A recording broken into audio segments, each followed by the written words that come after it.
Leclerc exposes Ferrari disaster. The 2025 Hungarian Grand Prix wasn't just a race, it was a meltdown in real time. Explosive radio messages, strategy failures, and another Ferrari collapse left fans stunned. What really happened behind the scenes? And why is Charles Leclerc finally speaking out?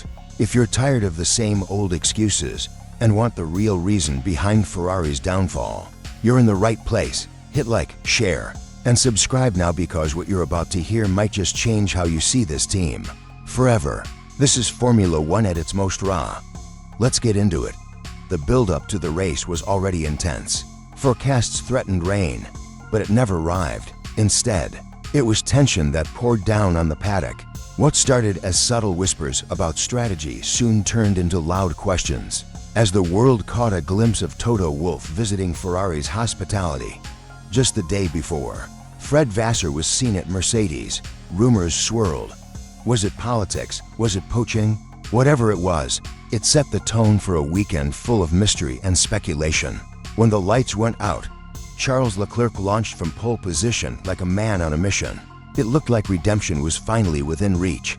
But just behind him, Lando Norris got boxed in at the start, dropping to 5th after a cautious move into Turn 1. He'd later be criticized for another poor race start, a pattern fans have noticed. But that early setback may have been a blessing in disguise. Oscar Piastri looked sharp from the very beginning of the 2025 Hungarian Grand Prix. His pace was undeniable, and whispers within the McLaren garage hinted that he might be the one to clinch victory.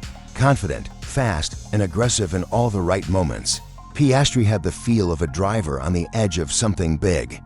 But as often happens in Formula One, strategy not speed would write the story.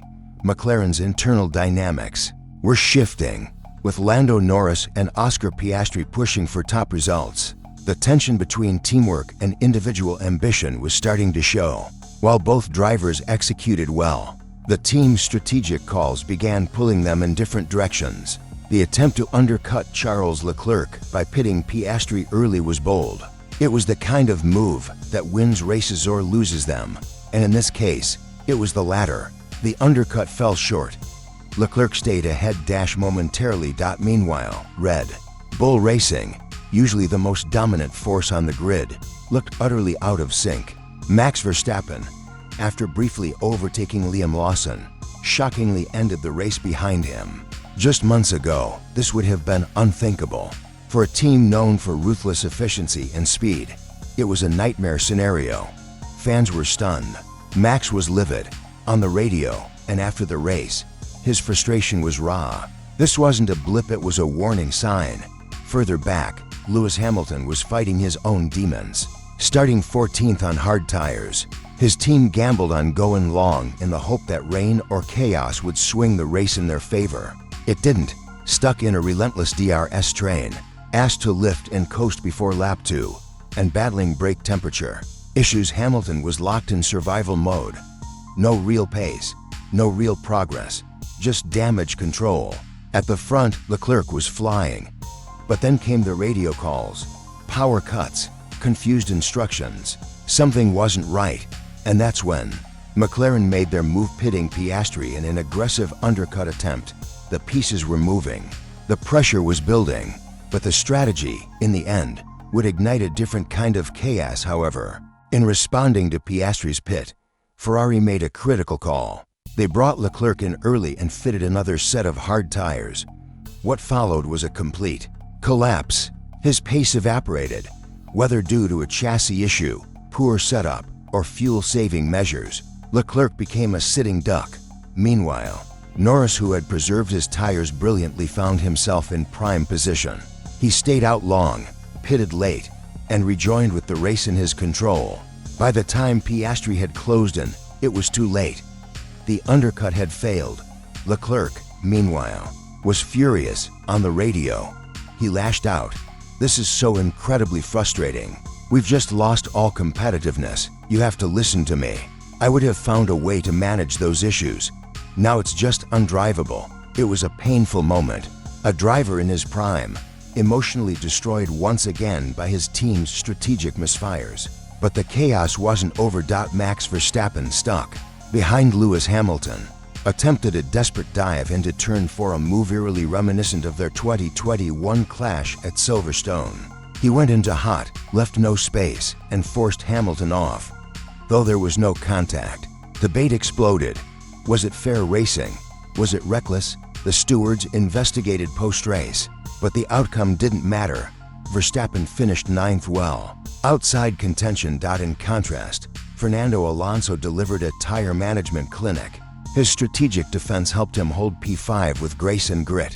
No fireworks, just flawless execution. A reminder that age and experience still have a place in this young man's sport. As the laps wound down, all eyes turned to the front. Norris versus Piastri, teammate versus teammate. Earlier in the race, Piastri told the team he didn't care about Leclerc, he wanted to beat Lando. And now, he had his shot. He closed the gap rapidly in the final laps. Twice, he nearly ran into the back of Norris. One more foot, and it could have ended in disaster. But in the final laps of the Hungarian Grand Prix, the storm came not from the sky, but from within the paddock. With Oscar Piastri closing in at rapid pace, it looked like Lando Norris's chances of victory might evaporate. But Norris held firm, calm, calculated, relentlessly precise. His ability to manage tire degradation while under pressure was nothing short of championship material.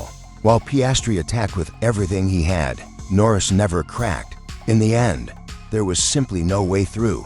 When Norris crossed the finish line, it wasn't just a win, it was a statement, a declaration that this title fight isn't over. The points gap shrunk to just 9 heading into the summer break, and for the first time all season, it felt like Lando Norris had momentum, not just the speed, not just the strategy, but the belief. The belief that titles aren't just earned by the fastest laps, but by the grittiest defense under fire. Charles Leclerc, meanwhile, was a ghost of the driver who had dominated the opening laps. He finished 4th, 17 seconds behind Piastri, a driver he had once led. It was a painful sight, a brutal contrast between potential and result. Leclerc had started on pole position, yet once again, Ferrari failed to deliver on the promise. After the race, Fred Vasseur blamed a chassis issue, some kind of technical gremlin from lap 40 onward, but few believed him. Fans have heard this story before: excuses, deflection, and mystery. But the truth is becoming harder to ignore. Ferrari's problem isn't mechanical, it's cultural. Time. And again, we see the same pattern. Pole positions wasted, strategies that crumble under pressure, communication failures, misjudged pit stops, and drivers pushed to the edge not by their rivals but by their own team. Charles Leclerc's heartbreak is no longer an anomaly. It's become a tradition, a loop that never breaks. And unless something changes fast, this once great team risks losing another generation of talent. Further down the field, George Russell showed resilience. He overtook Leclerc late in the race after accusing him of moving under, breaking a dangerous and controversial defense. Still, Russell secured his position and walked away satisfied. Lance Stroll and Bertoldo also delivered strong midfield performances, while Antonelli held onto the final point-spaying spot with quiet determination. But all eyes turned back to Red Bull. Max Verstappen, once untouchable, was now voicing frustration. Loud and clear. That was very, very painful, he said post-race. His engineer replied simply, "Sorry, Max, we couldn't give you the car you deserved." That kind of vulnerability from a team as dominant as Red Bull is rare and revealing. Something's broken. Maybe not in the car but in the system, and fans can feel it. Yet despite all of this, no story loomed larger than the fall of Ferrari.